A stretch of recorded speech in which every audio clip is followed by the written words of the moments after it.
And this morning, hit and run incidents. There were 5,000, just under 5,000 hit and run collisions last year alone. Have you been the victim of this? Now, it may just be, when I say just, I mean, it may infuriatingly be that your car was dented, that your paint was scratched, that your fender was bumped, and you came back to your car, there was damage done, and nobody having left a name or a phone number or anything like that. You may want to ring and tell me about that, but it may well have been a more serious hit and run incident that you were a part of. Can you explain why hit and run is on the increase in London? Is it the cost of insurance? Is it that there are so many people who don't seem to really be on the books in any way? They're kind of below the radar, so they don't bother taxing or insuring the car, and the next thing you know, you've had a prang and they've disappeared, and that's the end of that. 0207 224 2000. Baroness Jenny Jones from the Green Party says drivers who fail to stop after hurting someone in a collision should be forced off the road permanently. If you drive away leaving somebody injured in the road, you've absolutely no idea whether or not they're going to die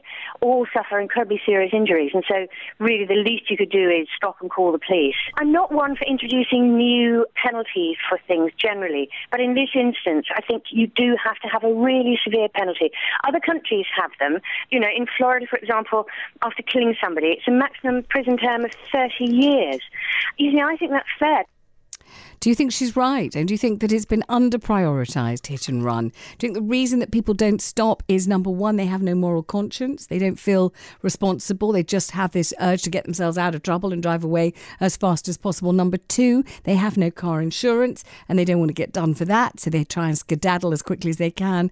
Number three, they're drunk or they're under the influence of drugs. They know it. They know they shouldn't be behind the wheel, and that is why they hare off into the wide blue yonder trying to escape the consequences of what they have done. Why should there be an increase in hit and run here in London? 0207 224 2000. And joining us on the programme, Jeanette Miller, solicitor specialising in motoring offences. Jeanette, good morning to you. Morning, Vanessa. Do you have any pet theory, after all this is what you do for a living, about why it should be on the increase, hit and run? I've been scratching my head. I think some of your hypotheses probably make sense. I've noticed that the figures, whilst they have gone up, and obviously the number of serious injuries is very alarming, but the number of minor or slight injuries is what's really on the rise from this report. I think that's where the figures are really different between now and in 2013. I think 306 serious injuries in 2013 and 298 in 2014. So those are on the decline, thankfully. But the minor injuries, I think, being on the rise could well be due to people being more savvy and more prepared to report these matters. Possibly people, cyclists, for example, wearing GoPros so that they have some proof of what's happened, and therefore they are prepared to make reports.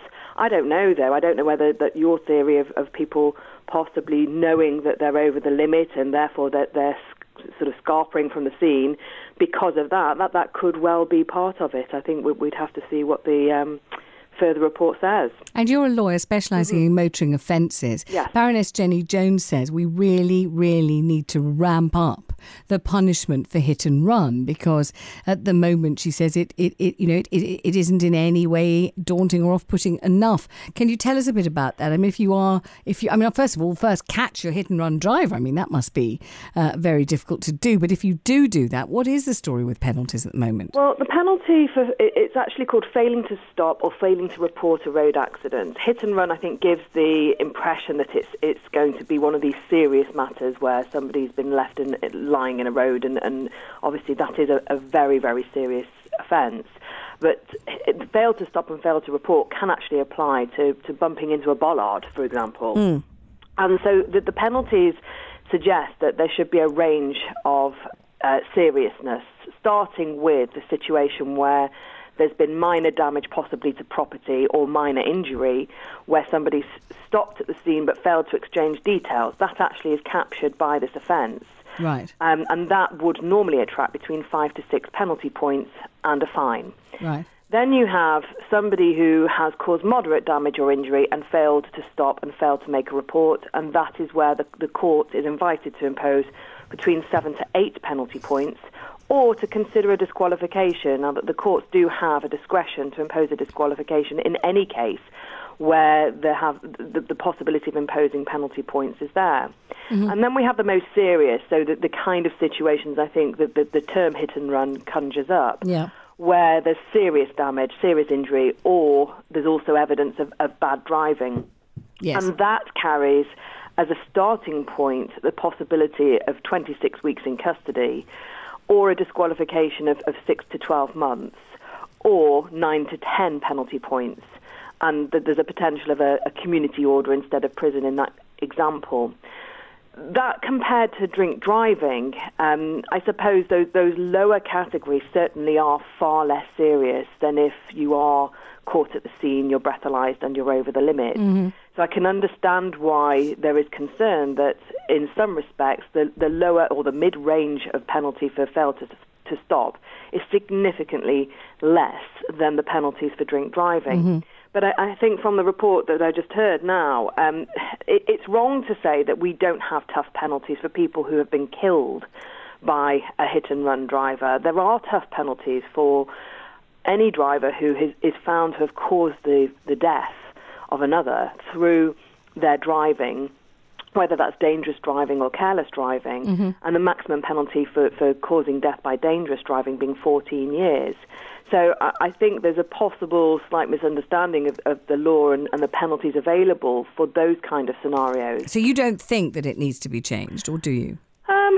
I think I tend to believe that penalty is the wrong way about these things. I think that education, making sure that motorists fully understand the consequences of their actions, is a far better way to improve the number of incidents. I think it's so interesting you say that, because you see, I think lots of people listening will think when motorists drive away from the scene of a hit and run, they know exactly what they're doing. It's not that they don't realise what the consequences are. They do realise.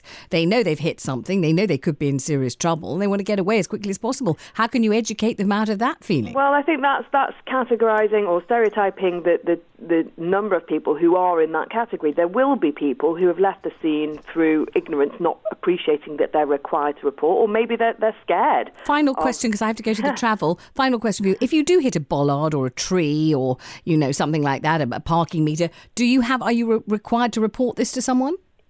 If you know that you have caused some kind of impact with property or a person, yes, you are required to report that. And what, to take yourself to the police station, or what are you meant to do? Go to the police station and say, I just bumped into this parking meter, I might have dented it. As ridiculous as it sounds. That's what you're meant to do. And if you don't do this, the punishment you could get is? Between 5 and 10 penalty points or a possible disqualification. Even if you're not sure whether you dented the parking meter or somebody else before you dented it? Be safe and sorry. All right, Jeanette, thank you.